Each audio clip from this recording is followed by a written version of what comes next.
Olá, tudo bem? A partir de agora começa mais um Universiência, um programa feito por TVs e instituições públicas de ensino superior nordestinas. Aqui a gente mostra a importância das produções científicas do Nordeste e como elas têm transformado a vida das pessoas. Vamos ver agora quais pesquisas iremos conhecer. Pesquisadores do Instituto Federal do Maranhão desenvolvem produtos de baixo custo para preservar obras armazenadas em museus e centros de memória. Universidade Federal de Sergipe investiga a circulação do vírus da febre amarela no estado, identificando vetores de transmissão e analisando o sangue de macacos. Um antisséptico que evita inflamações mamárias em bovinos e caprinos está em desenvolvimento pela Universidade Federal Rural do Semiárido, em parceria com a Universidade Federal do Rio Grande do Norte. Pesquisadores da Universidade Federal de Pernambuco encontraram uma vértebra pertencente a um dilofossauro no município de Ibimirim, no sertão do estado. Esse pode ser o osso de dinossauro mais antigo do Nordeste encontrado até hoje. Tudo isso você confere a partir de agora no Universiência.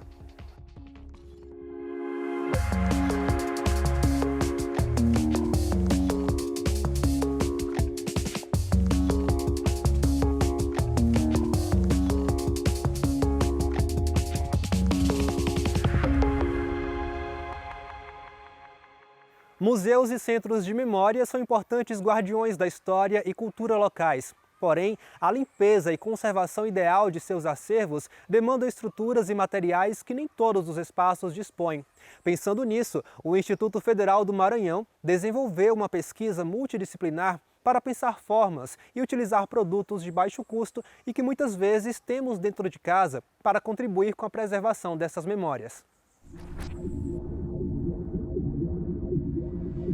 Eu sou a professora Adriana Barbosa Araújo, professora do Instituto Federal do Maranhão. Aqui nós estamos para comentar um pouco sobre uma das pesquisas que realizo hoje no campus, que é a conservação do acervo museológico do Memorial IFMA. O projeto Memorial IFMA, ele tem início em 2015. Hoje ele é um projeto estratégico da instituição e ele busca preservar, valorizar e divulgar a memória da educação profissional do Maranhão. Sobretudo o IFMA, né? Quando a gente fala em educação profissional do Maranhão, a gente logo lembra do IFMA durante todo o século XX. A gente tem medalhas, temos também os instrumentos musicais, né? Então é um material bem vasto, já estão mais de 800 peças. Nesse projeto pude ter a oportunidade de orientar 3 alunos, né? A Bia, o Lucas e o Tiago, e trabalhar um pouco sobre esse problema que nós temos, que é a limpeza e conservação do acervo, para que esse acervo seja conhecido por outros alunos, né, as futuras gerações, tanto no estado do Maranhão, como também a gente tem a ideia de que esse trabalho, né, seja divulgado em evento científico para ser conhecido também em outros estados, em outros países. A primeira etapa do projeto foi o levantamento bibliográfico, né? Então as professoras passaram alguns textos, alguns livros falando sobre essa temática pra gente entender como é que funcionavam os termos químicos, né? Entender como é que funcionava o clima daqui de São Luís, que tem como é uma região litorânea, tem a questão do salitre, principalmente nas peças metálicas. São peças que facilmente elas oxidam, né? Então a gente partiu inicialmente dessa base teórica para compreender o todo e depois a gente foi montando passo a passo de como a gente iria chegar, né, a ter um produto, né, de certa forma da pesquisa. Então a gente fez, como uma das etapas que foi assim, fundamental, foi a visita a alguns museus aqui da cidade de São Luís. A principal problemática que a gente encontrou, tanto aqui no Memorial IFMA como nos outros museus, foi a falta de recursos mesmo para fazer essa conservação de maneira correta. Então, a gente utilizou alguns materiais mais baratos e que podem ser encontrados em casa e partimos para a limpeza mecânica e química das peças daqui do acervo. Algumas peças estavam bastante já danificadas, como esse aqui que vocês podem observar, né, esse troféu, que ele, quando chegou, estava nessas condições, né? Uma ferrugem, né, bem agravado. Aí nós realizamos a limpeza mecânica desse troféu, A gente pode usar um material abrasivo que pode ser uma palha de aço ou uma lixa. E nas primeiras descobertas, né, nós tivemos a grata surpresa de algumas peças a gente não sabia nem que estavam gravadas. Então a gente já tem aqui que ano que ele foi adquirido o troféu, informações que a gente não tinha até então.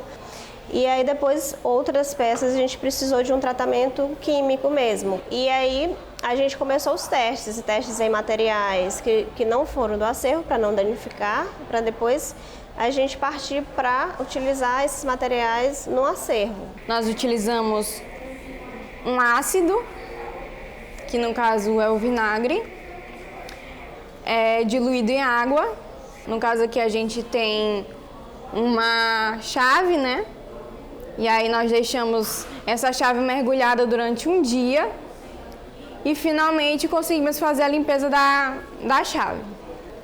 E aí depois nós partimos para outra etapa com a utilização da sílica gel. E aí nós utilizamos uma moeda que foi limpada também no vinagre, diluída em água.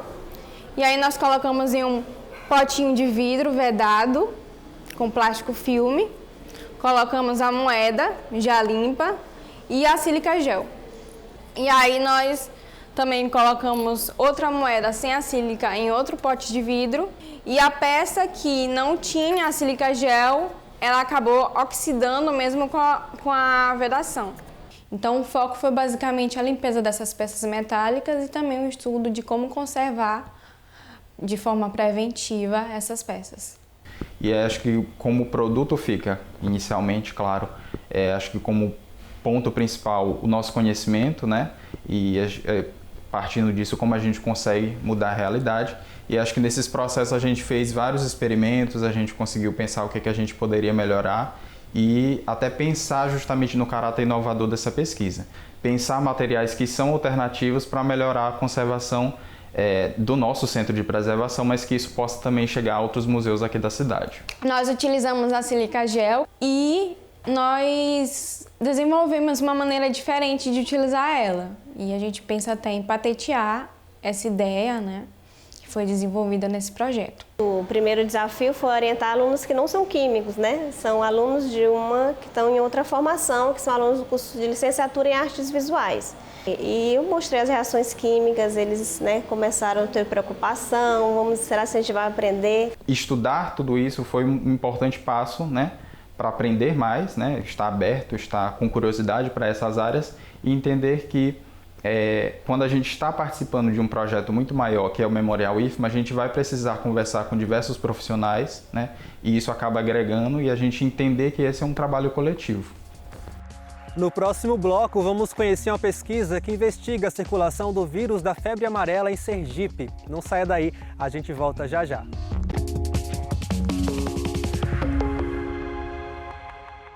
A Universidade Federal de Sergipe está concluindo uma pesquisa que investiga a circulação do vírus da febre amarela no estado. O estudo consiste na identificação de vetores de transmissão e na análise do sangue de macacos. Há cerca de 5 anos, houve uma grande epidemia de febre amarela no sudeste do Brasil, que não era uma área de epidemia de febre amarela.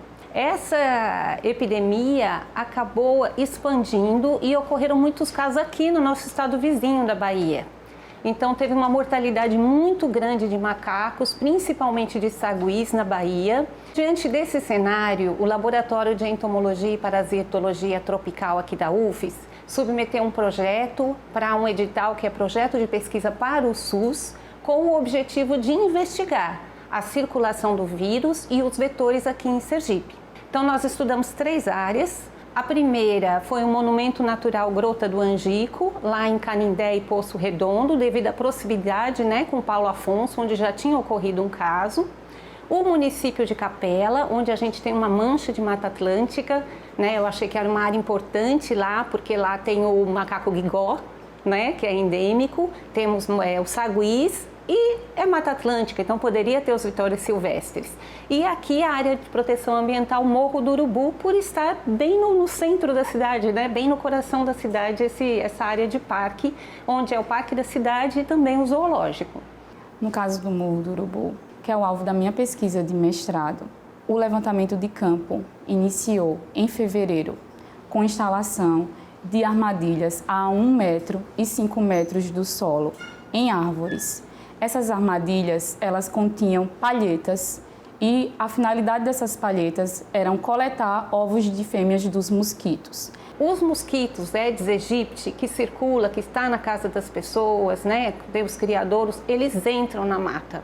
Então, eles podem fazer essa ponte de levar vírus da população para esse ambiente silvestre e do ambiente silvestre para as áreas urbanas. Então, essas espécies que a gente chama de exóticas, que elas não são brasileiras, né, elas são espécies invasoras aqui, elas estão na área urbana e estão se adaptando também para esse ambiente silvestre, né, como se ela retornasse para onde ela veio, que é para a natureza.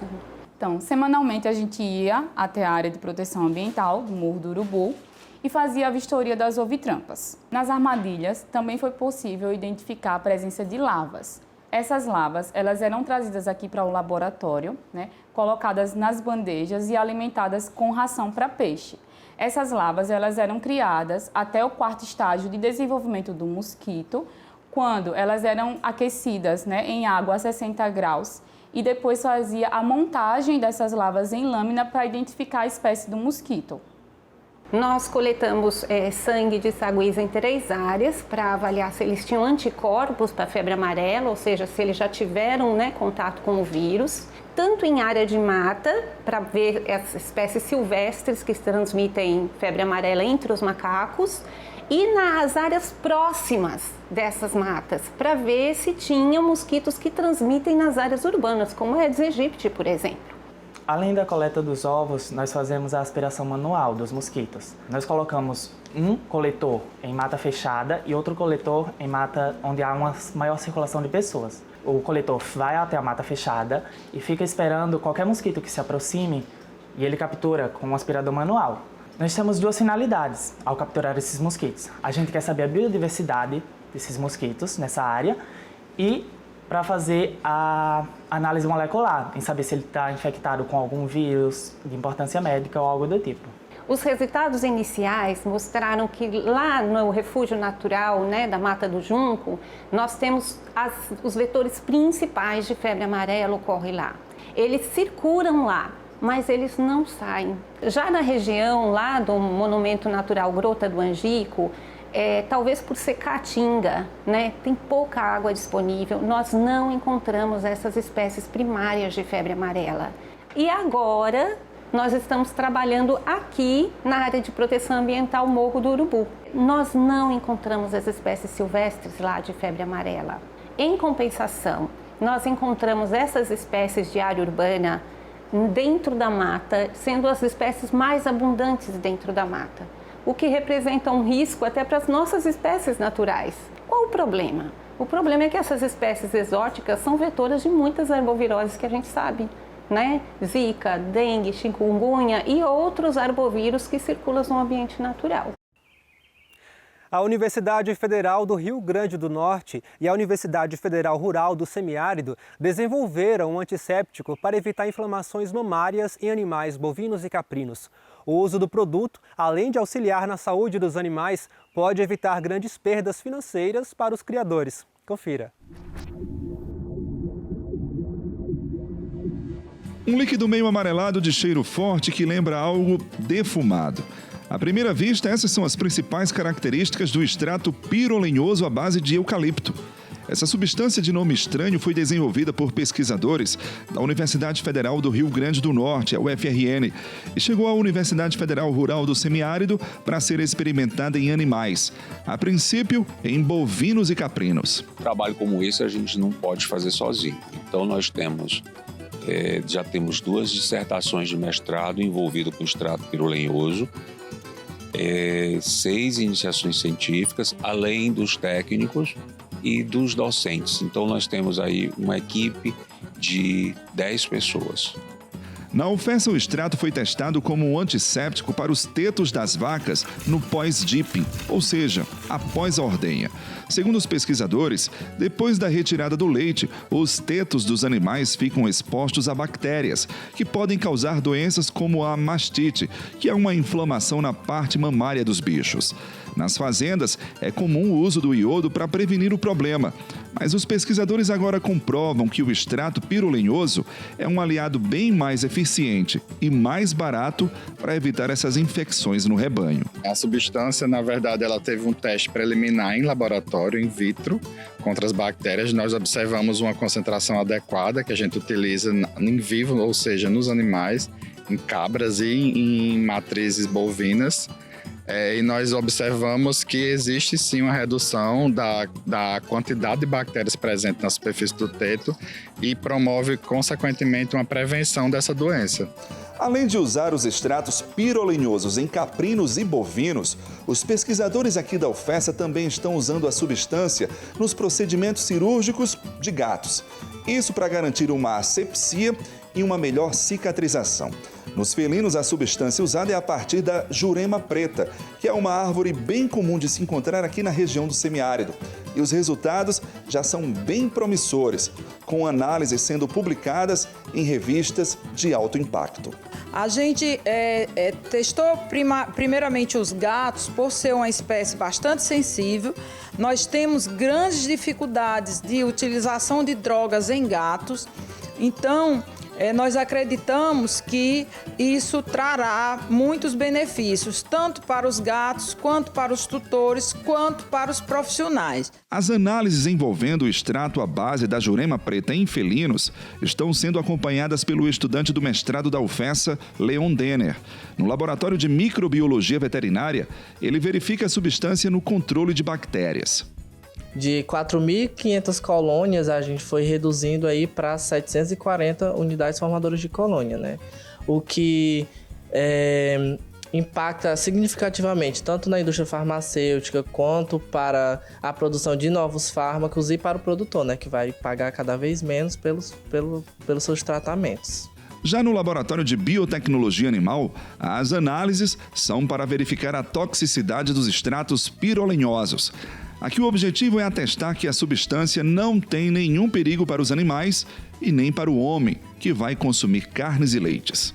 Nós observamos no nosso laboratório que ele não tem efeito tóxico, ou seja, ele não tem efeito tóxico sobre as células animais e tem um efeito positivo como antimicrobiano para justamente a proposta do, não é tratamento, mas prevenção de mastites. Pesquisa envolvendo extratos pirolenhosos é algo novo no Nordeste, mas com grande potencial de crescimento.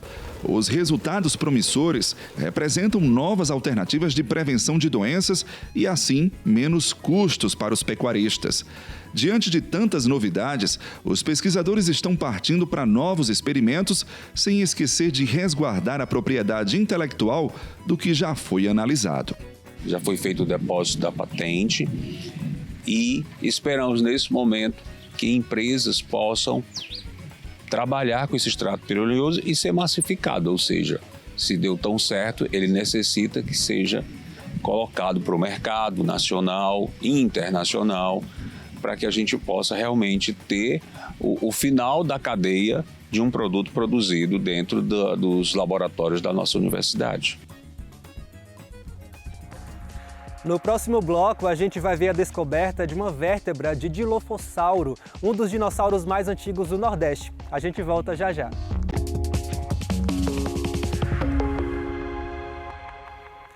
O que parecia ser um simples trabalho de campo acabou se tornando uma importante pesquisa para a paleontologia nordestina.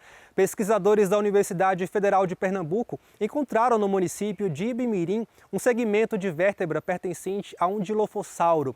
Esse pode ser o osso de dinossauro mais antigo do Nordeste encontrado até hoje. Então, os nossos trabalhos na formação Aliança, né, que é da Idade Jurássico, eles acontecem em função dos alunos, nossos alunos de mestrado, doutorado, né? E também alguma disciplina de campo da graduação, em que a gente faz excursões assim. Esse local onde foi encontrado e onde ocorre muito a Formação Aliança é em Ibimirim, né? No centro do estado de Pernambuco. E graças às pesquisas realizadas junto com os nossos alunos, né, como no caso foi citaria o Leonardo Marinho, né, que em um dos campos a gente, junto com outros alunos também de graduação e de pós-graduação, a gente encontrou essa vértebra, né, desse dinossauro que era inédito, assim. Jamais alguém tinha encontrado um dinossauro nessa formação, né? Que hoje a gente já considera como sendo um Dilophosauride, né? Um dinossauro da família Dilophosauride. Quando coletamos, né, de cara a gente já imaginou que era já conhecida de um crocodilo, que já havia sido estudado antes, né? Passou-se um bom tempo, né? Veio a pandemia, né? E o Leonardo Marinho, né, em casa estudando os dinossauros, se deparou com um trabalho que tinha uma vértebra muito parecida.